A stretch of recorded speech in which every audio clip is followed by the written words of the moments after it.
Welcome to the Deep Dive.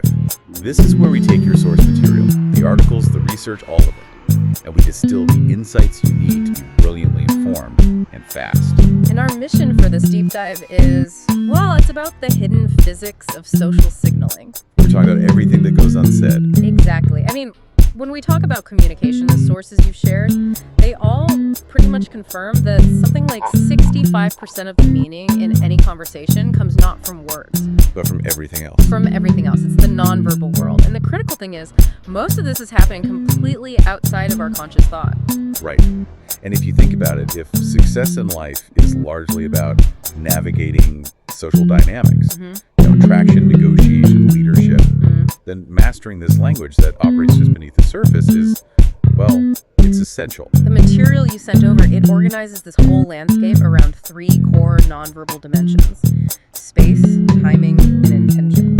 So we're going to treat this less like a dry psychology lesson and more like a crash course in social engineering. We'll go from microscopic signals, like a facial twitch, all the way up to these big sociological structures that govern our groups. Okay, let's do it. Let's unpack this and jump straight into that first axis, space. We're talking about proxemics here, right? The study of how distance conveys meaning. Yeah, and we can start with anthropologist E.T. Hall's classic American framework. It's a great way to understand those invisible boundaries. It gives us 4 zones. The first being the intimate zone. Right, at the shortest distance, 0 to 18 inches. This is reserved for whispering, comforting, physical contact. It's the highest stakes space there is. And then there's the one we spend most of our time defending, that invisible shield, the personal zone. That's the one. The personal space bubble, it's about 1.5 to 4 feet. This is where most casual, non-intimate interaction happens. And if you breach this without an established You relationship, feel it immediately. you immediately trigger discomfort, maybe even a mild threat response in the other person. But wait, is violating that personal space always an accident? I mean, couldn't moving in a little closer just to the edge of that intimate zone, couldn't that also be a calculated power move? Oh, absolutely. Like a way to deliberately impose dominance or assert control in a negotiation? 100%. While it primarily signals either intimacy or threat, proximity is a fundamental tool of status. If a high-status person intentionally closes that distance, it forces the low-status person to either adapt or retreat. So not being able to control your own space is a clear sign of subservience. It is. Beyond that, you have the social zone, 4 to 12 feet. This is your standard professional setting. It reduces suspicion, increases formality. And then finally, the public zone, 12 feet and beyond. For lecturers or high-status people who need that distance for security or, symbolic reasons. It's vital, though, to contextualize all these measurements. Proxemics is so culturally defined. Well, for example, Latin American and Mediterranean cultures often have high contact norms. They prefer close proximity. They might see an American's preferred distance as coldness or aloofness. So if you're suddenly working on a global team, maybe a virtual one, understanding these unseen proxemic boundaries is critical. It's critical to building trust. You have to be aware of what kind of space the other person is expecting you to keep. And we don't just use our bodies to manage that space.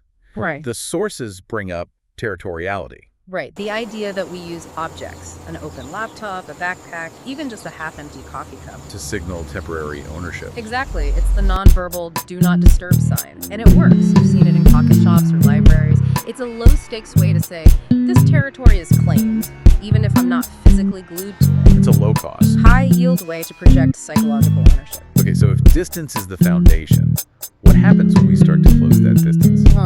That brings us to the second dimension, intention. And we read this mostly through Kinesics body movement posture. And the primary takeaway here is expansion. Expansive, open, nonverbal displays. Think hands on hips, standing tall, chin up, very deliberate movements. They all convey dominance and confidence. You're literally just taking up more space in the environment. Exactly. And here's where it gets really interesting. Research suggests this expansive, open posture is incredibly potent in initial social or romantic settings. Even at zero acquaintance. Even at zero acquaintance, it signals not just confidence, but resources, whether that's time, money, social power, and a nonverbal willingness to share them. People make that inference so fast, and it's almost always subconscious. And when you look at specific attraction signals, they're often, well, kind of contradictory. Sources highlight flirtation cues like the coy smile. Which is so such a fascinating paradox. Right. It combines the lowered head, which suggests shyness or vulnerability, with this bold, sustained eye stare, signaling confidence and direct interest. It's a dual signal. It says, I'm shy, but I'm choosing to look at you anyway. And the other classic one is head tossing, Which is basically a grooming behavior. Yeah, it grabs attention, showcases the hair, and yes, some sources say it may even help release pheromones. And when things get competitive, you start seeing these rivalry signals. The sources detail something called the territorial eye flash, which is this rapid, almost darting look toward a competitor, a quick narrowing of the eyes to evaluate the threat. and then you turn back to your target with an even bigger smile. It's basically a nonverbal, high-speed microaggression, a quick, silent threat assessment, and a broadcast that you're still interested. And when you combine that with jaw tension, a subtle tightening of those masseter muscles, it's a clear sign someone is primed for a confrontation. Okay, let's move to our final axis in this section, timing, or what the sources call chronemics. This is all about how we use time. And this starts at a cultural level. We distinguish between monochronic people, those who treat time rigidly, one task at a time, and polychronic people, Who are more flexible, multiple activities at once. Right. And if you're managing a global team, you have to realize that a polychronic culture might not see an immediate email response as critical. Whereas a monochronic culture might see a delay as pure disrespect. Or incompetence. It frames the entire pace of an organization. But the truly strategic element of timing exists in conversation. It's called response latency control. And the average gap between turns in a conversation is tiny, right? Like less than half a second. It's tiny, usually 0.2 to 0.5 seconds. So strategic delays are power moves. If I'm talking to you and I take an extended processing pause, say 2 to 5 seconds before I reply, That's not just slow thinking. What's that communicating? that delay creates this powerful temporal disconnection. It broadcasts the signal, I am not obligated to be fully present in this interaction. It suggests the person has enough status that they can afford to just disregard the conversational rhythm. Whereas rushing to reply signals Eagerness, enthusiasm, and potentially a lack of confidence. So if you're on the receiving end of that intentional disconnect, is there a nonverbal counter move? How do you reestablish that connection or challenge that dynamic?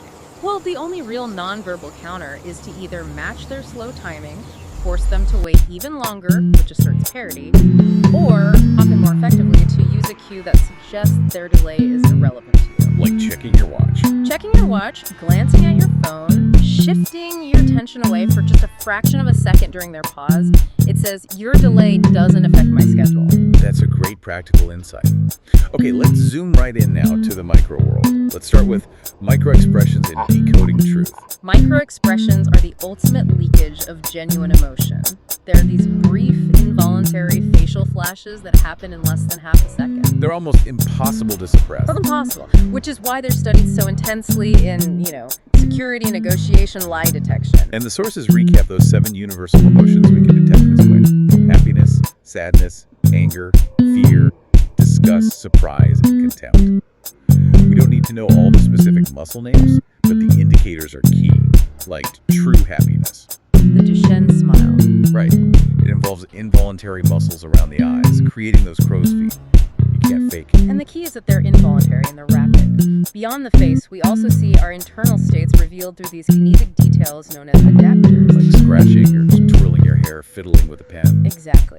They are signals of internal arousal or anxiety. The classic signs of stress in a job interview or a high-stakes negotiation. They're often unconscious attempts to manage tension when someone feels uneasy. And the brain is just reacting to a perceived threat. Which drives so much of this subconscious signaling.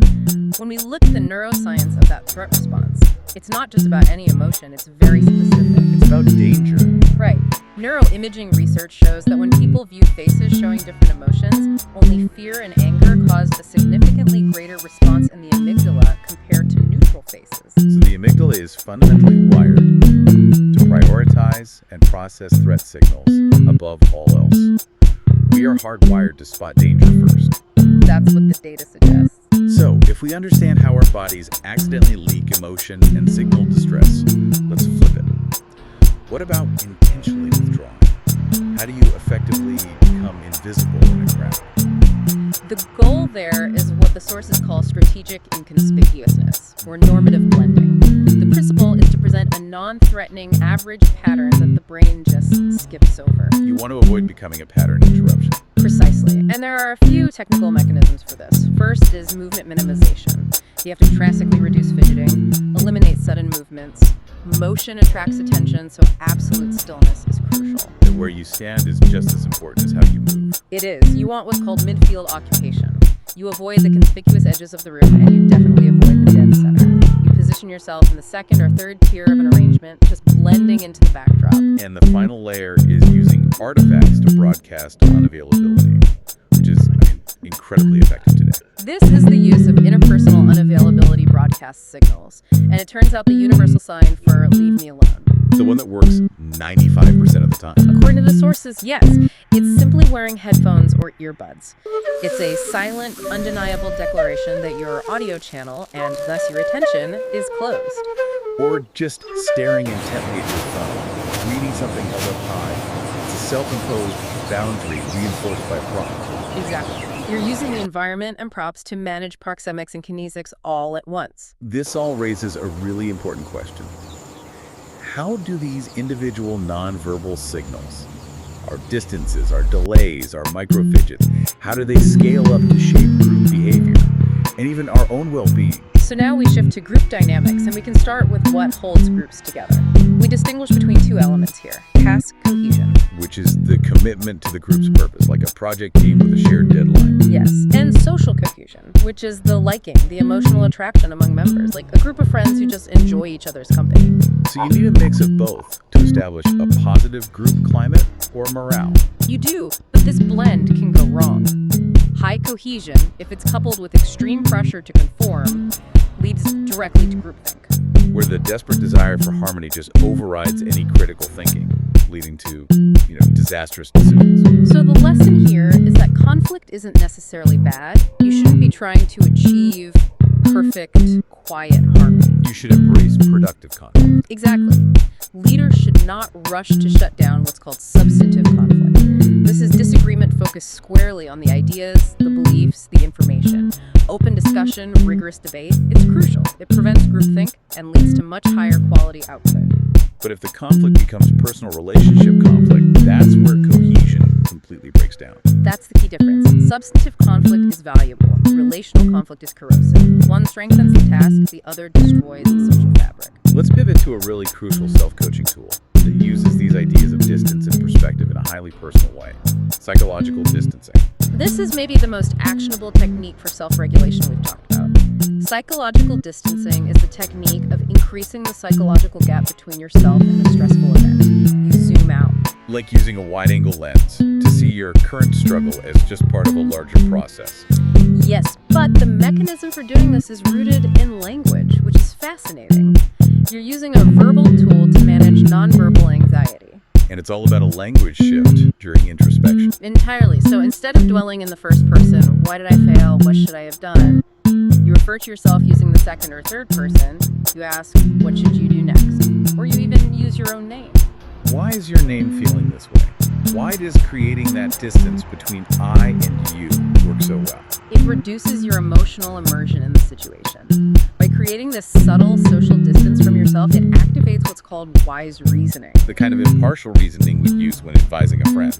Exactly. It lets you recognize the limits of your own knowledge and the changeability of the future things you forget when you're emotionally swamped. And the benefits go way beyond just feeling calmer in the moment. They absolutely translate into physical well-being. Studies confirm this distancing leads to significantly less emotional distress, less rumination, but crucially, participants who use this technique reported fewer physical stress symptoms, fewer headaches, less stomach upset weeks later. That small shift in language literally makes your body feel safer. That's the takeaway. So really, what does this all mean? We've covered ground from the intimate sub-inch zone of proxemics to the strategic use of silence and chronemics to the tiny movements that broadcast anxiety. It seems like the ability to interpret and intentionally manipulate all this space, timing, movements fundamentally governs our success. Yeah, in relationships and negotiations, and ultimately in how well we regulate our own internal state. We saw how expansive posture signals status right away, how a strategic pause acts as a powerful blocker. And how just shifting your language from I to you can be a profound tool to reduce anxiety. It turns emotional immersion into objective analysis.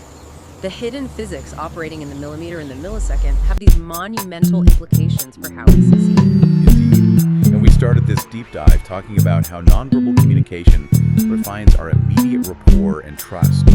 Our sources also note that some sociological theories, like those from Marx, suggest that big social structures are actually born from the actions of individuals. Which then appear to us as these necessary, unchanging social facts. That's a huge claim. That the rules of the office, the pace of the city, all emerge from billions of small individual interactions. So here is the final provocative thought for you.